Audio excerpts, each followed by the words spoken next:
Hello साथियों, आप सभी का स्वागत है आपका अपना प्यारा सा चैनल मैथ विद सुशील में। आज हम लोग इस वीडियो के माध्यम से आज हम लोग देखेंगे बीएससी सेकंड ईयर का जो फोर्थ सेमेस्टर है, फोर्थ सेमेस्टर का जो टॉपिक्स आपका जो बुक स्टार्ट है वो डिफरेंशियल इक्वेशन है। इसका ऊपर टॉपिक स्टार्ट है आपका linear partial differential equation with the constant coefficient. इसका आज हम लोग बात करेंगे एक्सरसाइज आपका 14B का। ये आप लोग हम बात करेंगे 14B। इसका क्वेश्चन आपका, तो क्वेश्चन मेरा पहला है कि डी स्क्वायर माइनस का 6dd डैश प्लस का 9d डैश का square into Z is equal to 12x square plus का 36xy दे रखा है। इसका मुझे क्या करना है, मुझे जनरल सॉल्यूशन फाइंड करना है इसका। तो क्या होगा इसका रिक्वायर्ड जो सॉल्यूशन होता है इस टाइप के क्वेश्चन में, जहां पर सपोज करो अगर मैं मानूं क्या इसमें पी आई और आई दोनों निकालने होंगे। जो जनरल इक्वेशन होता है क्या होता है पहले समझ लो। जो जनरल इसका रिक्वायर्ड कंप्लीट सॉल्यूशन होगा वो कंप्लीट जो सॉल्यूशन होगा वो क्या होगा, उसको हम लोग जेड से जेड इज इक्वल टू क्या होगा सी एफ यानी प्लस का पी आई। ठीक है,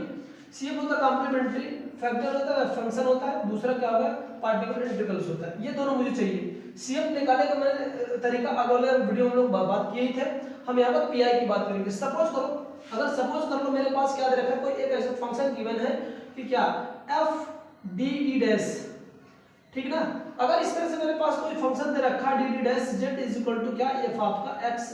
वाई ऐसा गिवन है, तो इसको हम लोग जो कंप्लीमेंट्री कंप्लीट सॉल्यूशन मुझे चाहिए वो कंप्लीट जो सॉल्यूशन होता है, कंप्लीट सॉल्यूशन जो होगा ये रिक्वायर्ड सॉल्यूशन जो हम लोग कहते हैं वो क्या होता है, हम लोग को Z is equal to C F plus का पी आई होता है। क्या होता है सी एफ प्लस का पी आई। तो दिए गए क्वेश्चन हम लोग सीएफ तो आप लोग इजीली से निकाल लेंगे एग्जैक्ट क्वेश्चन बना के। इसको मैंने वीडियो आप लोग अगले वीडियो में बताया हूं। अगर ये सीएफ वाला वीडियो आप लोग नहीं देखे तो लिंक में जाइए, वहां से आपको वीडियो मिल जाएगा, वहां से आप इसको देख सकते हैं। पीआई के बाद ध्यान करेंगे, पीआई निकालने का तरीका क्या होता है। पीआई आपका मेनली इस टारगेट से अगर राइट हैंड वाला वैल्यू एफ ऑफ एक्स की गिवन वैल्यू दे रखेंगे तब तो उस वाले दिए गए क्वेश्चन में यानी क्वेश्चन में आपका सीपीएफ निकल पाएगा। तो यहाँ से हम लोग पीआई निकालेंगे डायरेक्ट क्या होता है, पीआई इक्वल टू क्या होता है 1 अपॉन ये जो वैल्यू गिवन रहेगा क्या F D comma D dash into ये क्या होता है मेरे पास एफ ऑफ का एक्स कॉमा ये वाई। अगर ये मेरे पास इतना टर्म दे रखता है तो इससे हम लोग क्या करेंगे, यहाँ से हम लोग पीआई फाइंड करते हैं। ये पीआई फार्मूला निकालने का तरीका है। इसके बाद जैसे ही दोनों मेरे वैल्यू मिल जाएगा वो हम लोग क्या रखेंगे, इस वाले क्वेश्चन में हम लोग लिख देंगे। तो मेरे पास क्या आ जाएगा, दिए गए क्वेश्चन का मेरे पास कंप्लीट सॉल्यूशन आ जाएगा।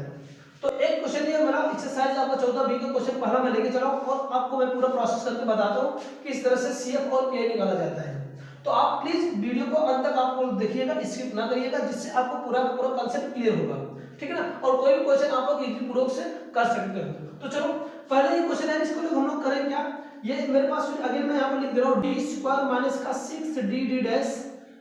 प्लस का 9d डैश का स्क्वायर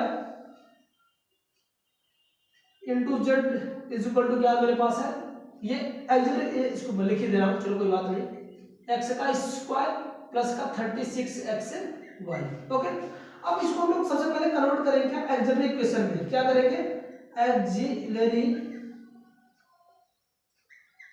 इक्वेशन बनाऊंगा। एक्सिलरी इक्वेशन बनाने के लिए क्या करते हैं हम लोग, इसका ये वैल्यू जहां पर डी होगा उसको हम लोग क्या करेंगे एम से पुट करेंगे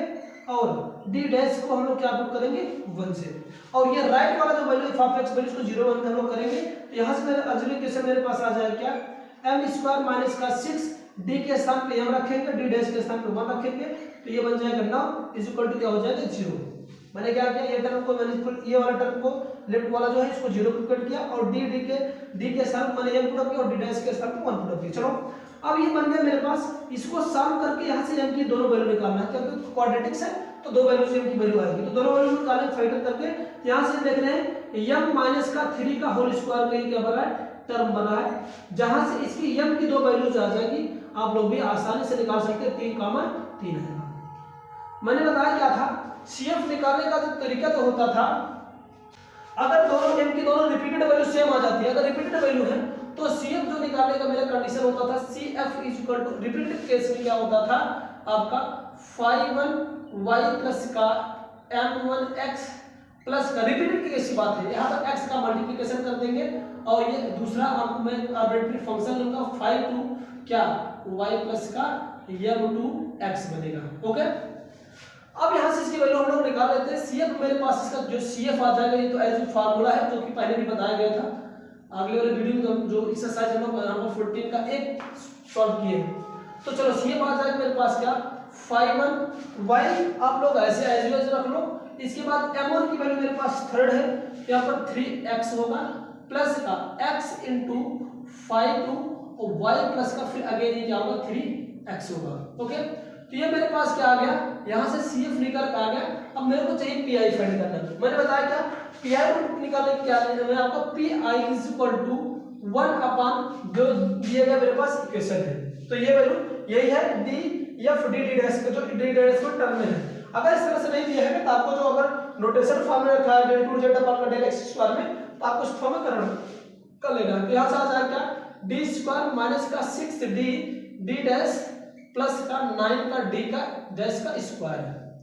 इनटू ये मेरे पास फंक्शन क्या है f(x) की वैल्यू यहाँ पर क्या गिवन है आपका, यहाँ पर जो गिवन है उसको हम लोग लिख लेते हैं क्या 12x का स्क्वायर प्लस का 36xy। ओके, यहाँ तक आपको कोई प्रॉब्लम नहीं कि मैं क्या क्या वैल्यू यहाँ पुट अप किया। अब आपका स्टेप क्या होता है, इस वाले में हम लोग क्या करेंगे कि d को मैंने यहाँ से कॉमन लिया, d स्क्वायर को जैसे d स्क्वायर कॉमन होगा 1 माइनस का 6d क्योंकि d से कैंसिल होगा, ये एक बचे क्या d डैश अपॉन का d हो जाएगा, फिर प्लस का यहाँ पर क्या बन जाएगा 9d डैश का स्क्वायर अपॉन का ये क्या हो जाएगा d का स्क्वायर बनेगा। ओके, यहाँ तक आपको प्रॉब्लम नहीं होनी चाहिए। मैंने किया क्या d स्क्वायर यहाँ से कॉमन लिया, सब टर्म में से यहाँ पर 1 बच जाएगा, ये माइनस का 6d डैश अपॉन का d प्लस का 9d डैश स्क्वायर अपॉन का d स्क्वायर बनेगा, और इनटू ये ऐसे ही रहेगा 12x का स्क्वायर प्लस का 36xy बनेगा। ओके, वीडियो थोड़ा सा बड़ी लंबे होगी बट मैं पूरा स्टेप टू स्टेप बताने का प्रयास करूंगा जिससे आपको कोई भी डाउट ना रहे। तो कृपया आप जो वीडियो को पूरा इन तक देखिएगा तो आपको क्लियर कोई नहीं रह जाएगा, इसलिए मैं वीडियो भले ही लंबी हो जाएगी, मैं एक एक स्टेप बताने का प्रयास करूंगा। अब इसको हम लोग क्या कर सकते हैं 1/d को एज इट इज रखते हैं, ये पूरा टर्म इनवर्स में ले लेते हैं, तो क्या बनेगा 1 माइनस का 6d डैश अपॉन का d हो जाएगा प्लस का 9d डैश का स्क्वायर अपॉन का d स्क्वायर का डैश की पावर -1 इनटू ये तो टर्म रहेगा ही 12x का स्क्वायर प्लस का 30xy बनेगा। ओके, अब यहां से करने के बाद हम क्या करेंगे, यहां पर इसको हम लोग इसको कह लो तो ये x समझ लो, ये 1 माइनस का x की पावर -1 वाला फॉर्म बन गया, 1 माइनस का x की पावर -1 इस कॉन्सेप्ट से ब्रेक कर दे रहे हैं वाला फार्मूला लगा के, तो क्या हो सकता है d स्क्वायर, तो 1 अपॉन का d स्क्वायर एज रहेगा, इसको तोड़ेंगे क्या होगा माइनस का यहाँ पर प्लस हो जाता है, फिर अगेन आपका x होता है, यहाँ पर 6d डैश अपॉन का क्या हो जाएगा आपका d, फिर इसके बाद ये पूरा टर्म आपका रहेगा 9d डैश का स्क्वायर अपॉन का क्या हो जाएगा d स्क्वायर, ठीक ना, अप टू सो ऑन ऐसे मुझे, क्योंकि एक ही टर्म की बात है, क्योंकि मैक्सिमम डेरिवेटिव सेकंड है तो यहाँ तक चलेंगे। फिर ये क्या हो जाएगा आपका 12x का स्क्वायर प्लस का 30xy, ये ब्रेक कहाँ से किया मैं यहाँ पर लिख देना चाह रहा हूँ, तो फॉर्म आपका लगा है, तो आपका एक्सपोनेंशियल फॉर्म ये लगा है क्या यहाँ से 1 माइनस एक्स की सॉरी 1 प्लस ना 1 माइनस का की पावर माइनस वाला फार्मूला थोड़ा 1 प्लस का क्या होता है x, फिर माइनस का x square up to so on, इसमें मैंने ब्रेक किया हूँ, तो ये क्या हो जाएगा। अब इसको मैं सॉल्व कर लेता हूँ, इस d का इसके साथ और इसके साथ मल्टीप्लिकेशन कर लेता हूँ, तो क्या बनेगा d स्क्वायर इसमें गुणा करूंगा फिर इसका गुणा कर दूंगा, तो आ जाए क्या है 12x स्क्वायर प्लस का 36xy होगा, प्लस का इसका इसमें मल्टीप्लिकेशन कर देते हैं, ये क्या होगा 6, इसका गुणा इसमें करेंगे 6d डैश अपॉन का ये स्क्वायर और ये आपका क्यूब हो जाएगा, तो ये क्यूब हो जाएगा, तो मैं दो ही टर्म चला हूं क्योंकि मुझे x स्क्वायर तक ये मैक्सिमम ऑर्डर जो है कि 0 बन जाएगा, तो ये क्या हो जाएगा ये इनटू ये क्या बनेगा ये वाला पूरा टर्म आपका 12x का स्क्वायर प्लस का 30xy, इसके आगे चलेंगे ये टर्म आगे जाएगा क्योंकि उसका एंटी डेरिवेटिव x स्क्वायर का 0 होता जाएगा, तो मैं छोड़ दे रहा हूँ। अब ये क्या हो जाएगा यहाँ से क्या करना है 1/d मतलब होता है एंटी डेरिवेटिव, और d डैश का मतलब ये d जो होगा वो x के रिस्पेक्ट में होगा, ध्यान रखना ये x के रिस्पेक्ट इंटीग्रेट होगा, कितने मैक्सिमम ऑर्डर है 2 बार, तो 2 बार होगा, और यहाँ पर d डैश का मतलब है कि डेरिवेटिव या, और d डैश वाली वैल्यू क्या होती थी आपको मैंने बताया y के रिस्पेक्ट में होगा, क्योंकि d डैश की जो वैल्यू होती है वो क्या होती है डेल अपॉन का डेल पाई होता था। तो y के केस में इसको पार्शियल डेरिवेट करेंगे और इसके बाद d जो होता है हमारा पार्ट d, तो एंटी डेरिवेटिव तो मतलब भरेगा, मतलब कहने का मतलब क्या हो जाएगा, इंटीग्रेट करेंगे। तो यहाँ पर 3 टाइम, यहाँ पर 2 टाइम। तो चलो करो, पहले बार मैं करता हूँ, ये आ जाएगा d बचेगा, फर्स्ट इंटीग्रेट करेंगे तो ये क्या हो जाएगा, ये 12 रहेगा, x की पावर 3 हो जाएगा, एक ऐड होता है अपन का, ये डिवाइड होगा, प्लस इसमें भी कर लो 36,